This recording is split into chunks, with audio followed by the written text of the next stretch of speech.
गणेशाय नमः। श्री सरस्वत्यै नमः। श्री सद्गुरुभ्यो नमः। जैसा कि आप सबको विदित है, हमारी बुद्धि की जो प्रधान देवता हैं वो गणेश जी हैं और वाणी के सरस्वती हैं। और इसका अर्थ ये नहीं कि बाकी देवता आपको बुद्धि नहीं प्रदान करते। जब हनुमान चालीसा में हम जाते हैं तो उसमें आता है श्री गुरु चरण सरोज रज निज मन मुकर सुधार वरनौ रघुवर विमल यश जोदायक फलचार बुद्धिहीन तनु जानिके। तो उसमें भी हनुमान जी भी बुद्धि प्रदान करते हैं, क्योंकि इन जितने ब्रह्म जो ये स्वरूप हैं भगवान के, ये देव स्वरूप हैं, इन सब का जो मूल स्वरूप है ब्रह्ममय है। तो ऐसे ही हमारे गणेश जी के जो बड़े भाई हैं कार्तिकेय जी, ये अद्भुत है इनका प्रयोग। रुद्र यामल प्रयोग जो ग्रंथ है उसमें बुद्धि बढ़ाने का जो सर्वश्रेष्ठ उपाय बताया गया है, वो हमारे स्वामी कार्तिकेय महाराज का, उनके जो 28 नाम आते हैं वो स्तोत्र है। उसको प्रज्ञा विवर्धन स्तोत्र कहते हैं। ये स्तोत्र बड़ा प्राचीन है, रुद्र यामल तंत्र से है, भगवान शिव द्वारा प्रोक्त है। और इससे आपको बोलने में अवाग्मी हो जाते हैं। जिन बच्चों का बोलने में जिनको कष्ट है, एक्सप्रेशन में, उच्चारण में, उनका जो वो शुद्ध हो जाता है, उच्चारण शुद्ध हो जाता है। ऐसा ये महान ये स्तोत्र है। बड़ा छोटा सा स्तोत्र है। और सबसे बड़ी बात है कि ये जो स्तोत्र है ये पुष्य नक्षत्र के साथ बहुत इसका जुड़ा हुआ है, जैसे कि उसकी अभी स्तोत्र में आएगा। तो आज संयोग से आज पुष्य नक्षत्र है और ये पीपल का वृक्ष, जैसे आप यहाँ देख रहे हैं पीपल का वृक्ष वहाँ पे दिखाइए। ये जो पीपल के वृक्ष के नीचे बैठकर इसका पाठ किया जाता है। 10 पाठ आप रोज कीजिए, याद आप कर सकते हैं। 21, 28 कीजिए, 108 कर लीजिए, तो इसके आपको अनुभूत है। ये स्तोत्र मेरे द्वारा भी बहुत बढ़िया स्तोत्र है। तो ये बुद्धि बढ़ाने का स्तोत्र है। इस स्तोत्र को हमारे जो श्री राम भक्त हैं उन्होंने बहुत इसको जप किया है। अयोध्या में वहाँ के जो महान भक्त शिरोमणि संत हुए पंडित राम वल्लभाशरण जी, जिनको श्री हनुमान जी ने संयम ये इसका श्री राम अर्चा विधि का के बारे में इसका इसका प्रचार करने के लिए कहा।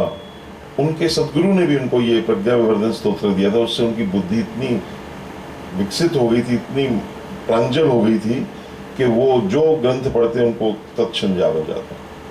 तो इस प्रकार से मैंने आपको थोड़ा इस स्तोत्र के बारे में बताया। वैसे तो स्तोत्र संस्कृत में है, पर अगर आप संस्कृत नहीं जानते तो आप इसके 28 जो नाम हैं वो भी पढ़ लें। और 28 नाम का स्मरण करना भी रुद्र यामल में बताया गया है।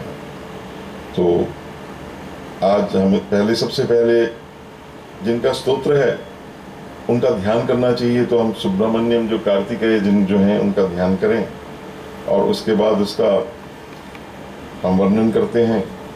तो पहले मैं आपको स्तोत्र संस्कृत में सुना देता हूँ और उसके बाद आप इसको मैं इसके जो 28 नाम हैं वो भी आपको मैं पढ़कर आपको मैं सुनाता हूँ। तो सुनिए, इसको कंठस्थ हो जाना चाहिए। तो मैं मूल पाठ आपको इसका बोल रहा हूँ। मूल पाठ से वैसे तो विधिवत इसका विनियोग और वो सब किए जाते हैं, ऐसा भी हमारे आता है।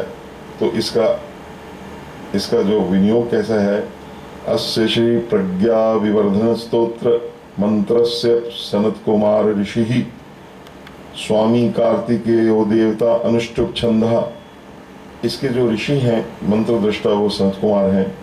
देवता जैसे विदित है आपको कार्तिकेय हैं, अनुष्टुप छंद में है। मम सकल विद्या सिद्ध्यर्थे प्रज्ञा वृद्ध्यर्थे प्रज्ञा विवर्धन स्तोत्र पारायण विनियोगः। ऐसे विनियोग करके आप जल छोड़ सकते हैं। आइए स्तोत्र प्रारंभ करते हैं। योगीश्वरो महासेनः कार्तिकेयो अग्निनंदनः सनत्कुमारः सेनानिः स्वामी शंकर संभवः गांगेयस्ताम्रचूडश्च ब्रह्मचारी शिखिध्वजः तारकारीर्उमापुत्रः क्रौञ्चा आरातिः षडाननः शब्द ब्रह्मा समूहश्च सिद्धा सारस्वतो गुहुः सनत कुमारो भगवान भोग मोक्ष प्रदः प्रभु शरजन्मा गणाधीश पूर्वजो मुक्ति मार्ग कृत सर्वाराति परमाथि च वांछितार्थ प्रदायकः। तो इसमें जो नाम आए हैं 28 उनके बड़े सुंदर नाम आए हैं। उनका आप वो नाम, उन नाम के साथ अगर आप वो विभक्ति लगा दें, ओम लगा के नमः कर देंगे तो वो इस प्रकार के वो मंत्र बन जाएंगे। तो आइए वो बोले। पहला ओम योगीश्वराय नमः, दूसरा ओम महासेनाय नमः, ओम कार्तिकेयाय नमः, ओम अग्निनंदनाय नमः, ओम सनत कुमाराय नमः, ओम सेनानाय नमः। सेनानाय नमः वो सबके सेनापति हैं। इनको सेनापति, जब तारकासुर का वध हुआ था इनको सेनापति घोषित किया गया। ओम स्वामिने नमः, ओम शंकर संभवाय नमः, ओम गांगेयाय नमः। ये गंगा के भी पुत्र हैं, उसकी बड़ी सुंदर कवि आपको कथा सुनाएंगे। ओम ताम्रचूडाय नमः, आपने उसका वध किया। ओम ब्रह्मचारिणे नमः, ओम शिखिध्वजाय नमः, ओम तारकाराय नमः, ओम उमापुत्राय नमः। 11वां, ये 11वां आपने ओम ब्रह्मचारिणे नमः सुना, फिर शिखिध्वजाय तारकाराय नमः, ओम उमापुत्राय नमः। 15वां ओम क्रौञ्चा आराताय नमः, ओम षडाननाय नमः, ओम शब्द ब्रह्म समूहाय नमः, ओम सिद्धाय नमः, ओम सारस्वताय नमः, ओम गुहाय नमः, ओम भगवते सनत कुमाराय नमः, ओम भोग मोक्ष प्रदाय नमः, ओम प्रभवे नमः, ओम शरजन्मे नमः। ये आपका 24वां। 25वां ओम गणाधीश पूर्वजाय नमः, आप जो गणेश जी उनके पूर्वज, आप उनके बड़े भाई हैं। ओम मुक्ति मार्ग कृते नमः, आप मुक्ति का मार्ग खोलते हैं। ओम सर्वाराति आराति प्रमाथिने नमः, ओम वांछितार्थ प्रदायका नमः। तो ये आपके 28 नाम हैं। तो ये बड़ा छोटा सा स्तोत्र है, आप इसका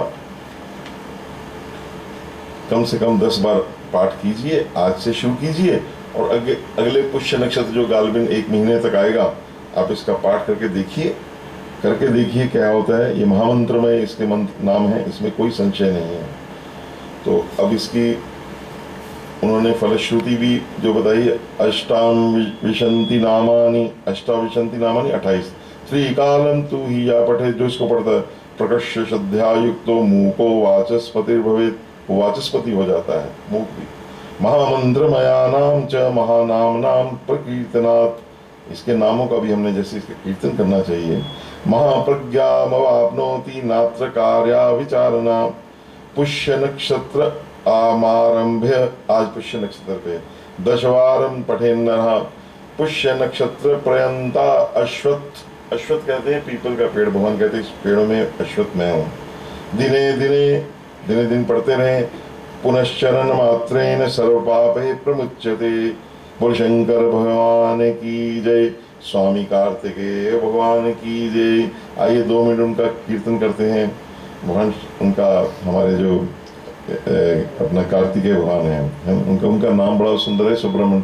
सुब्रह्मण्यम सुब्रह्मण्यम सुब्रह्मण्यम सुब्रह्मण्यम सुब्रह्मण्यम सुब्रह्मण्यम सुब्रह्मण्यम सुब्रह्मण्यम, शिव शिव शिव शिव सुब्रह्मण्यम, हर हर हर हर सुब्रह्मण्यम सुब्रह्मण्यम सुब्रह्मण्यम सुब्रह्मण्यम सुब्रह्मण्यम, शंकरनादा शंकरनादा सुब्रह्मण्यम सुब्रह्मण्यम सुब्रह्मण्यम सुब्रह्मण्यम सुब्रह्मण्यम सुब्रह्मण्यम सुब्रह्मण्यम। नमः पार्वती पतये, हर हर महादेव।